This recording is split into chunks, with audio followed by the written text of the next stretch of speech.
Bonjour à tous et bienvenue dans cette nouvelle formation qui s'appelle Concentration sur les séries numériques des plantes pour régénérer le corps physique. Je vous informe quand même que ce premier cours, il va y avoir une introduction assez longue du texte et des séries numériques. On va faire des séances avec beaucoup de séries numériques à certains moments. Mais aujourd'hui, c'est une introduction qui est extrêmement importante et qui donne vraiment beaucoup d'informations sur la vie éternelle, sur la régénération du corps à travers la vie éternelle, c'est-à-dire par le prisme de la restauration de l'organisme, bien sûr, mais également de l'immortalité, mais aussi à travers le prisme du rajeunissement et ensuite à travers le prisme de la vie éternelle et harmonieuse, et sans oublier à travers le prisme de la résurrection. Et donc vous allez voir, pour chaque plante, on examinera à l'aide d'une série numérique correspondante ces 5 matières, ces 5 entrées en matière dans le monde des plantes, dans le cadre de la vie éternelle. Je commence tout de suite.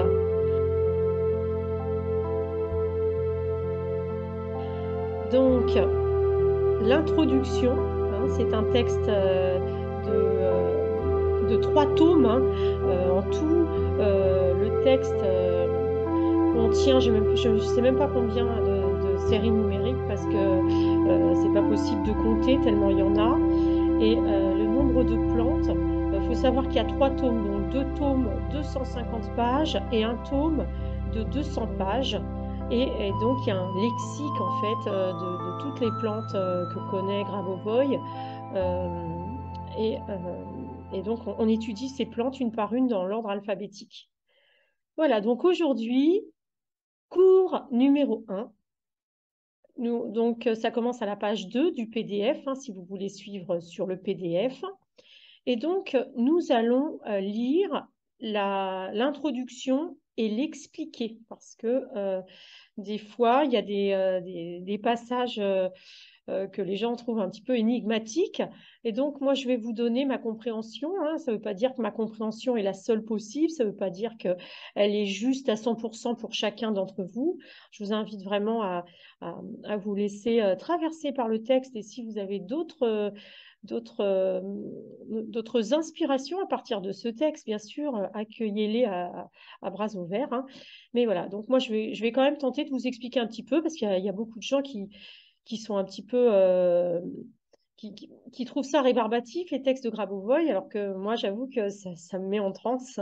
Moi, je suis complètement fan des idées de Grabovoi et même de sa façon de les présenter, parce qu'il a une façon de les présenter qui a l'air comme ça un peu énigmatique, parce qu'elle est multidimensionnelle, c'est-à-dire que vous avez divers niveaux de compréhension pour chaque idée.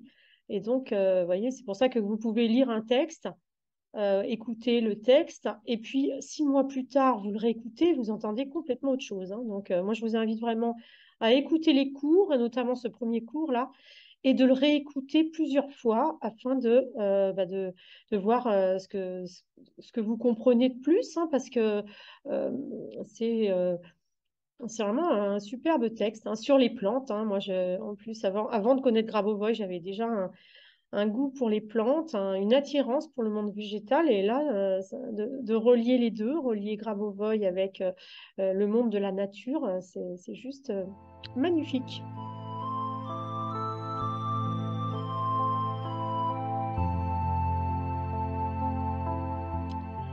Alors, on passe à l'introduction. Introduction. Lorsque l'on se concentre, il est nécessaire de considérer que la concentration se fait sur la série numérique correspondant à la plante dans la position de la vie éternelle, dans le développement éternel de l'homme. Les événements du monde, dans le sens d'un développement éternel, incluent un futur infini projeté sur une telle stabilité que le nombre de possibilités de combinaison est toujours égal à un nombre spécifique. C'est-à-dire que le nombre lui-même peut être considéré comme déplacé hors du champ des événements. Un objet qui n'est pas dépendant des événements se réfère au processus de l'éternité, car l'éternité est une quantité qui permet d'accommoder, de relier tous les événements et d'être en même temps un objet séparé d'eux. Alors, vous voyez, là, on a affaire à 3 petits paragraphes et il y a déjà beaucoup de choses à dire, hein.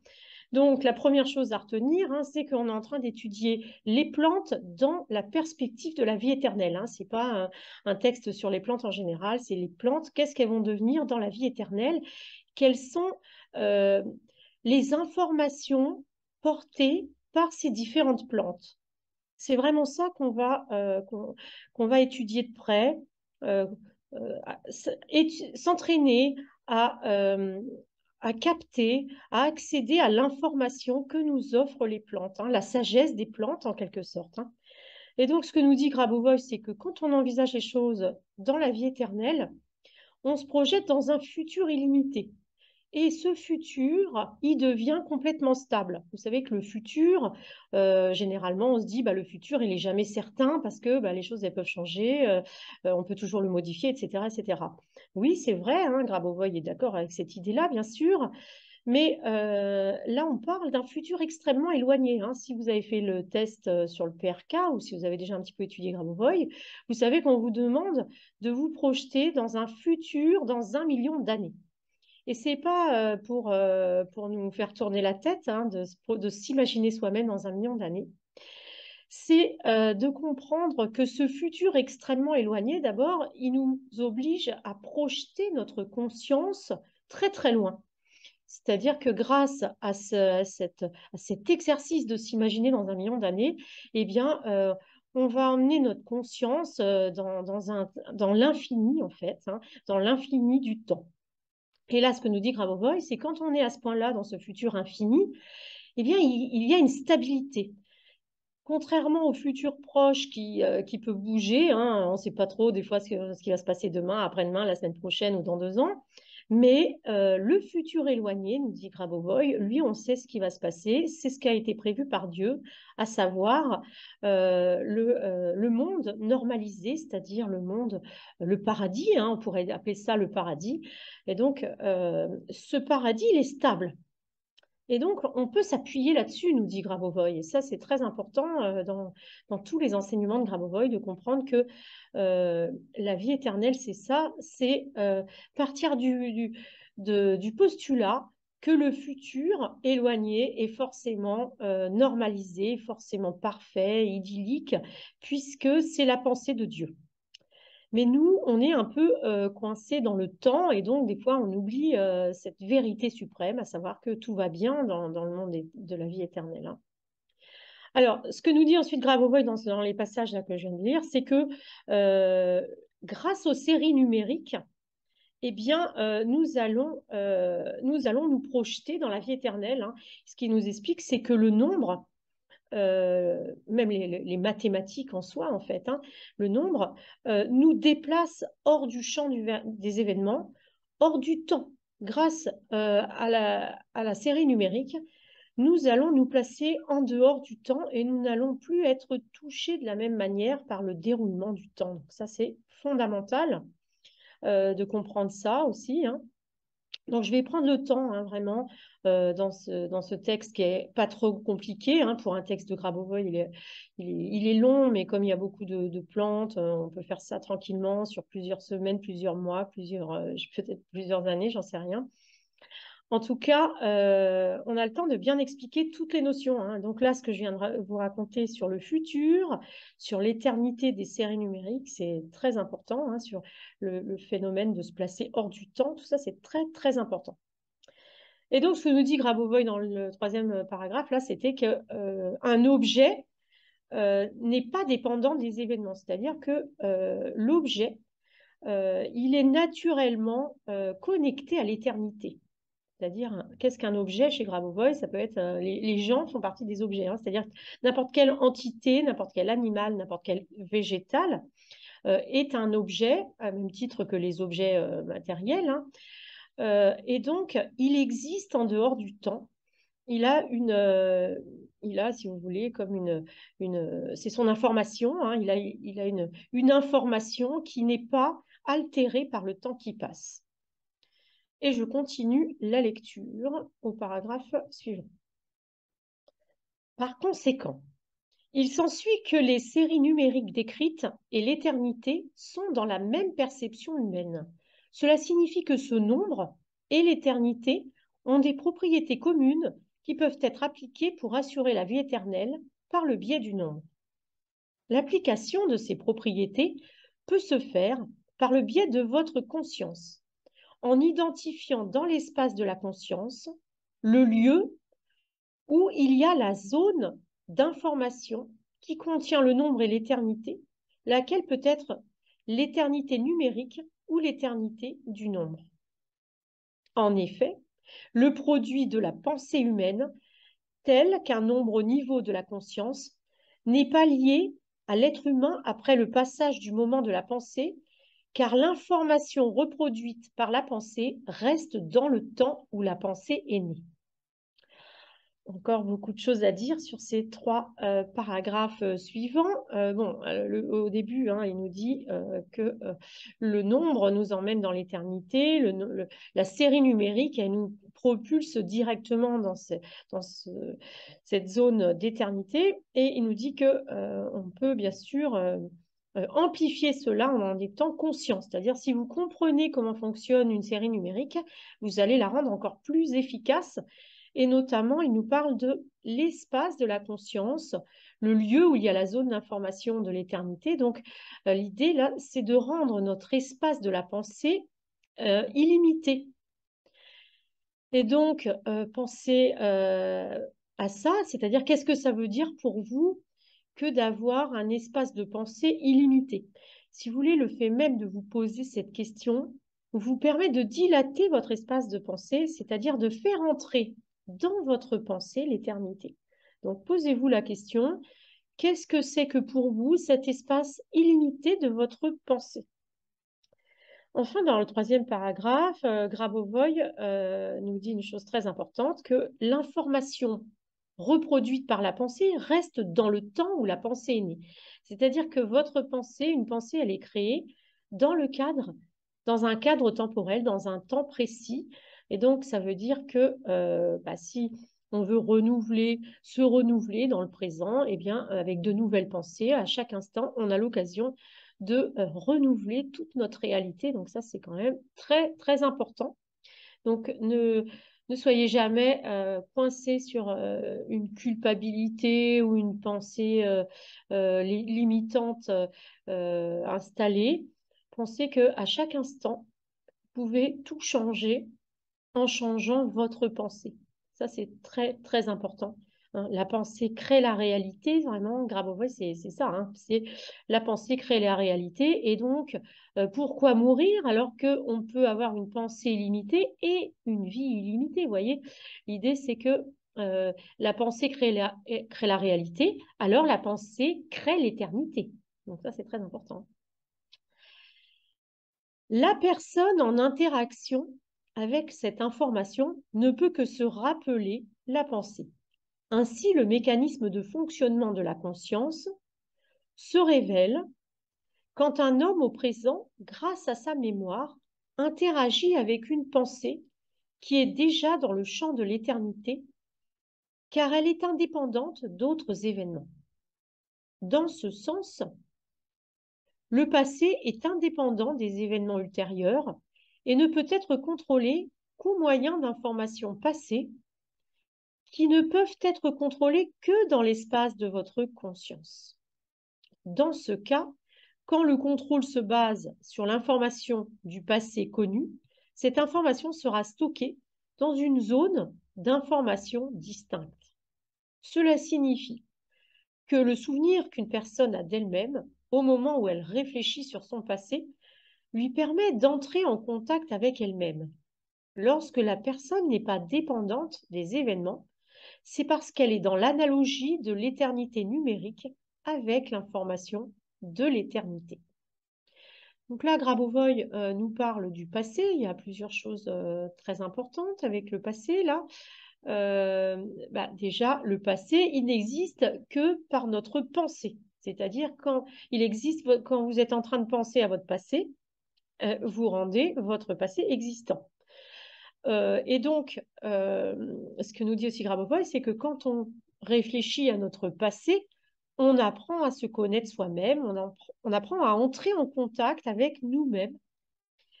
Et donc, en soi, c'est pas un principe problématique hein, d'apprendre à se connaître soi-même. Au contraire, c'est merveilleux de pouvoir réfléchir sur notre histoire pour mieux nous connaître.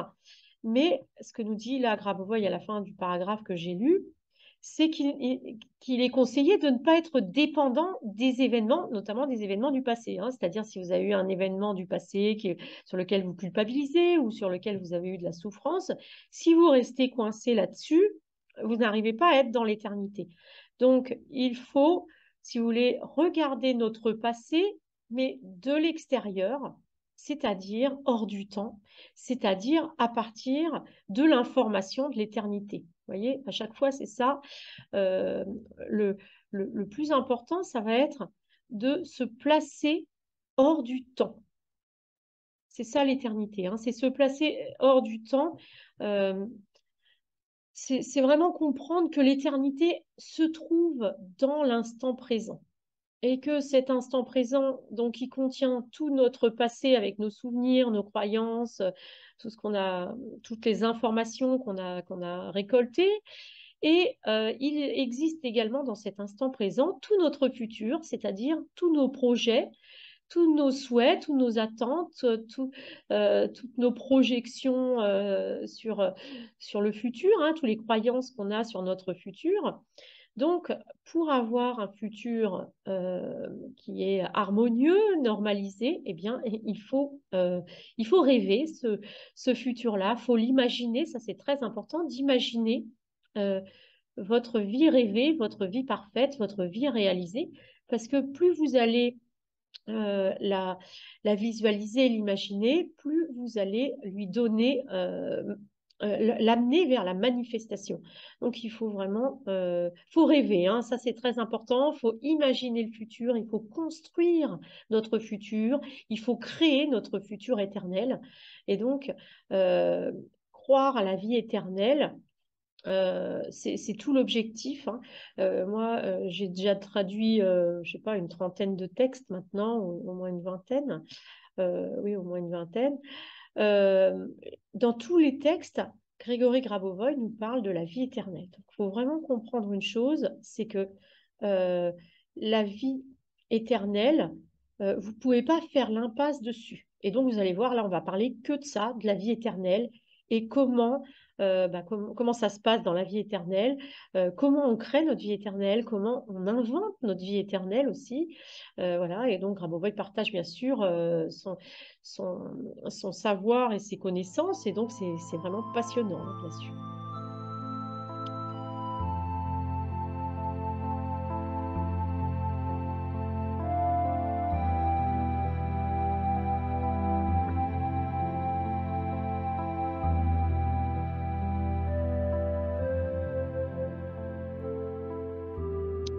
Dans le cadre de ces informations, on peut observer que l'homme est indépendant du nombre. Car si l'on était dépendant, alors l'éternité numérique ne pourrait être séparée de l'information de l'homme. En approfondissant l'analyse de cette construction de l'information, il est possible de conclure que l'homme ne correspond pas à un nombre aussi parce que l'homme lui-même crée l'information ou la reproduit. Ceci est confirmé dans la pratique des séries numériques qui sont des objets conséquents de la réalité perçue et ne font pas référence à des objets physiques. Un élément important dans la comparaison des mots sur la création ou la reproduction d'un nombre est que le nombre reproduit a été à un moment donné principalement créé. Le créateur, qui a d'abord créé le nombre, l'a communiqué par la parole. Par conséquent, le domaine de l'espace de la conscience où existe l'éternité numérique et l'homme éternel est situé au même endroit que l'information du mot. Alors, encore beaucoup de choses à expliquer dans tout ce passage-là. Première chose importante, oui, voilà, l'homme lui-même crée l'information, la reproduit. Alors ça, c'est fondamental également, hein. Bon, là, il y a des explications avec un raisonnement, si vous voulez, mais j'ai envie de vous montrer quand même les perles qu'il ne faut surtout pas rater si on n'arrive pas à suivre tout. C'est des bouts de phrases comme ça. L'homme lui-même crée l'information ou la reproduit. Donc ça, faut jamais perdre de l'idée que vous êtes créateur de l'information. Donc ça, c'est fondamental. Il faut surtout jamais l'oublier que nous sommes des créateurs. Et donc après, là, il nous fait une comparaison hein, entre les séries numériques donc, qui portent l'éternité. Hein. L'homme également porte l'éternité, mais si vous voulez, pas de la même manière. Et sinon, bah, il n'y aurait y aurait pas le libre arbitre en fait. Hein. Si on était directement dans l'éternité depuis la naissance et que en gros on était tout était parfait. Hein. Si on était déjà dans le paradis, comme Grabovoi dit dans un texte, ça serait pas intéressant. Hein. Et ce qui est intéressant, c'est que Dieu nous a donné le libre arbitre. On a donc la liberté d'expérimenter pour comprendre et pour créer l'information. Hein. C'est-à-dire que Dieu, bien sûr, il a créé l'information au départ, mais nous sommes en fait à l'image et à la ressemblance de Dieu. Nous sommes des reflets de Dieu et comme Dieu, nous sommes créateurs d'informations. Donc là, il nous parlait des séries numériques qui avaient été créées par Dieu. Et ce qu'il nous ajoute dans le dernier paragraphe que je vous ai lu, c'est que Dieu a donné les séries numériques par la parole. Au commencement était le verbe, hein. Donc très important. Le domaine de l'espace de la conscience où existe l'éternité numérique et l'homme éternel est situé au même endroit que l'information du mot. Vous voyez que tout ça, éternité des nombres, éternité de l'homme et l'information d'un mot, parce que le mot, il porte l'information. Le mot, c'est l'outil par excellence du transport de l'information. C'est pour ça que là, on est en train de parler, vous voyez, c'est par les mots que je vous partage cette information. Et donc, il n'y a pas que cette manière de transmettre l'information, bien sûr, hein, c'est-à-dire que vous pouvez juste, quand on parle avec quelqu'un, juste en regardant, en étant en présence avec la personne ou à distance comme ça, concentré en projetant notre conscience à distance, on est également en train d'échanger de l'information. Enfin, surtout, vous recevez l'information que je porte en moi, ce que je vous raconte, plus ce que je suis. Hein. Donc, voilà, vous soyez toujours conscient de ça, parce que si vous commencez à être intéressé par l'éternité, que vous n'osez pas en parler à vos proches, sachez que votre présence même porte l'éternité et informe les cellules des autres autour de vous sur l'éternité. Bien sûr, c'est mieux d'en parler, c'est mieux de conscientiser avec des mots ces informations, mais c'est déjà une forme d'information que de transmettre par la présence. Alors, on va bientôt avoir une série numérique pour, pour tout ça, pour illustrer et pour bien s'imprégner. Une série numérique d'éternité que vous connaissez peut-être déjà. Alors, je continue le texte.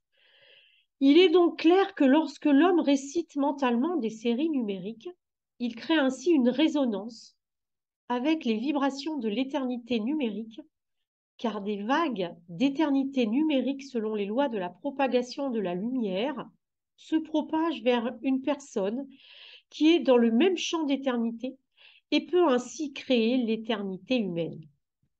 La série numérique d'éternité est 2, 8, 9, 3, 8, 0, 8, 9, 1, 4, 9, 8.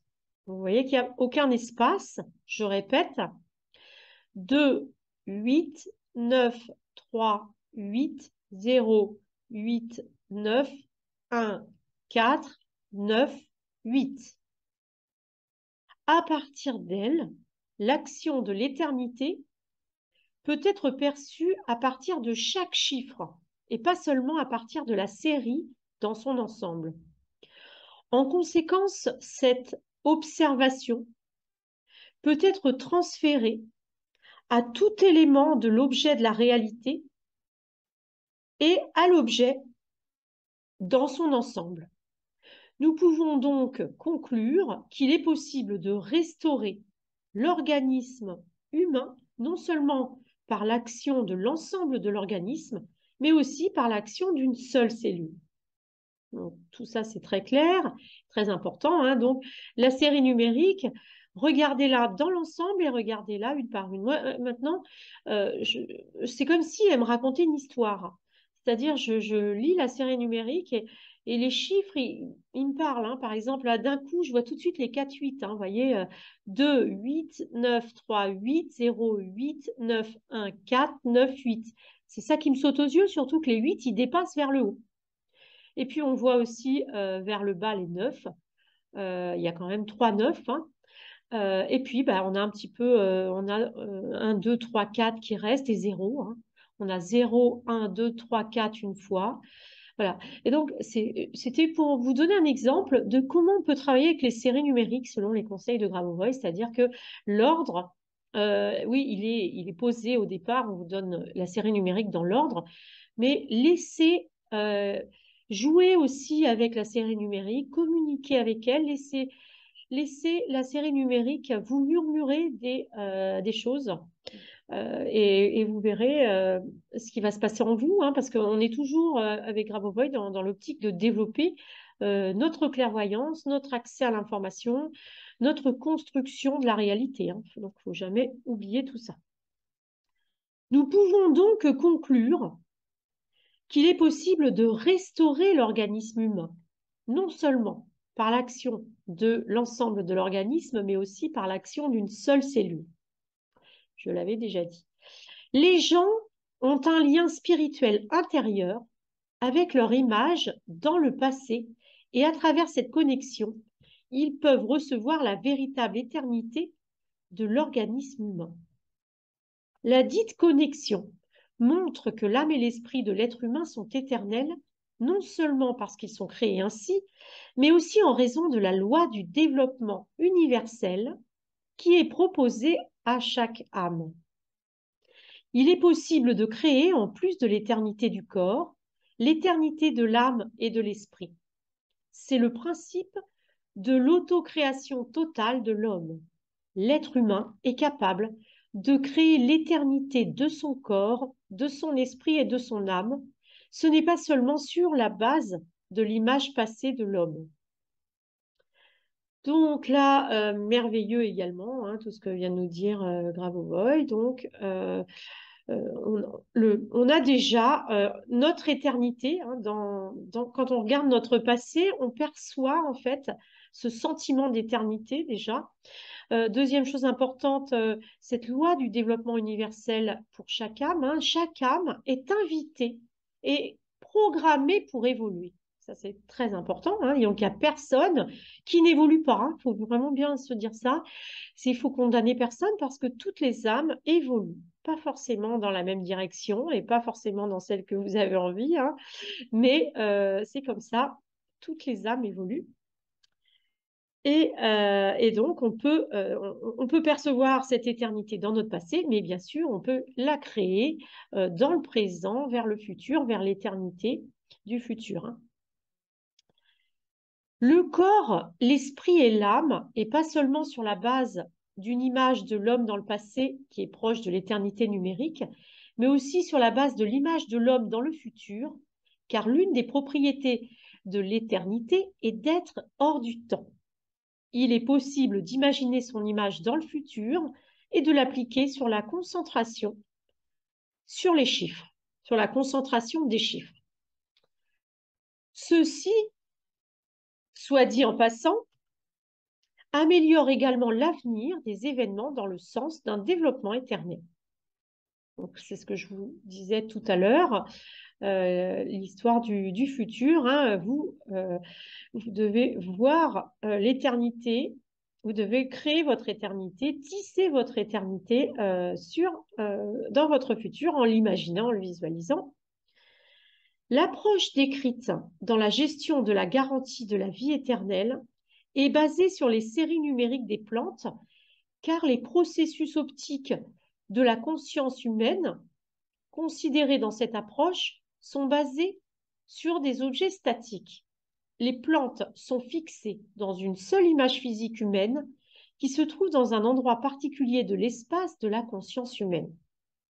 De cette analogie sur le principe de la statique, de la dynamique se manifeste dans le mouvement de l'espace de l'éternité qui couvre l'homme lors de l'utilisation de concentration sur les séries numériques des plantes. Donc là, ce concept de statique et de dynamique est également très, très important chez Grabovoi. Si vous utilisez le PRK, je suppose qu'on vous a déjà expliqué que le mode 2 est un mode statique, tandis que le mode 3 est un mode dynamique. Et donc, il y a beaucoup de références.